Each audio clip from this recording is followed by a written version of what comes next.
If you vote in the Republican primary this election, you'll get to weigh in on more than just the candidates. The Texas GOP has 10 propositions on the ballot. News West 9's Jolena Ozaki breaks it down. Jolena, the propositions will not necessarily become law, though. No, but the propositions are a chance for the GOP to look into what you think about several issues. And this will help Republicans decide what should be in the next legislative session. And that's going to happen next year. So first one, Proposition A about defending the border. It says that after the federal government refused to defend the southern border, Texas should immediately deploy the National Guard.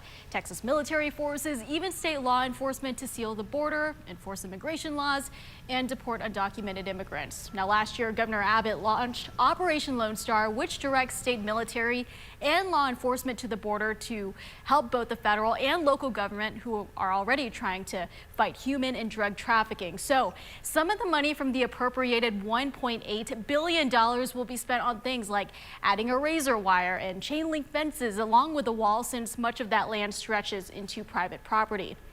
Then there's Proposition 2, eliminate property tax. The property tax burden on Texans has exponentially increased. In the second legislative session, the special legislative session last year, they passed a bill to provide relief, but only for certain people like disabled vets and their spouses. Legislation was filed to eliminate property tax over time, but it was never really seriously considered. Then eventually, lawmakers passed a bill to increase the amount of the homestead exemption, which provides some relief a year as opposed to a lasting tax relief to just slowly ease that burden. Then there's Proposition 3, vaccine mandate, self-explanatory. You choose whether you agree or disagree with Texans not losing their job when they say no to the COVID vaccine, nor can students be penalized for it. Then there's Proposition 4, critical race theory. We've talked about this before. Texas schools should teach students basic knowledge in American exceptionalism and reject critical race theory. Now, over the past few years, more parents have begun speaking up to their local school boards with concerns over the types of materials that are being taught to their kids.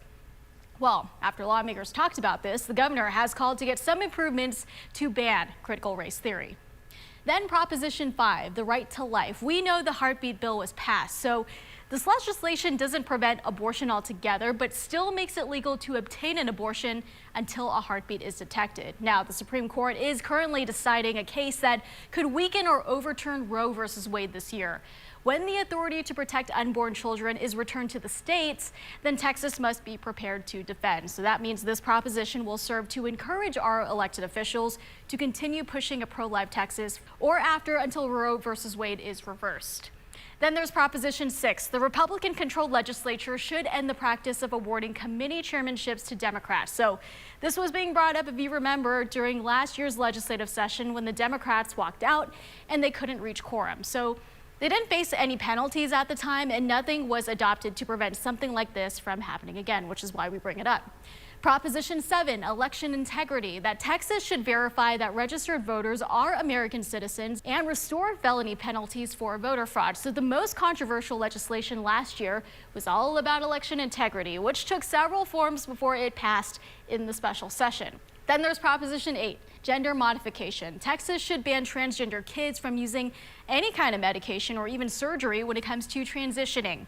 Then Proposition 9, parents and guardians have the right to select schools for their kids, and the funding should follow the student. Education freedom was a priority for the GOP, but it was rejected in the House since the state budget was being deliberated. Last one, Proposition 10, freedom of conscience. Texans affirm that their freedoms come from God, and the government has no control over everyone's conscience. So this goes back to the vaccine mandate. Lawmakers are now looking at a possible way to address the employer vaccine mandate prohibition. That includes provisions relating to moral or religious obligations. Now, if you vote in the Democratic primary this year, there will be no propositions on your ballot, but that is simply because the party chose not to include them in this primary election.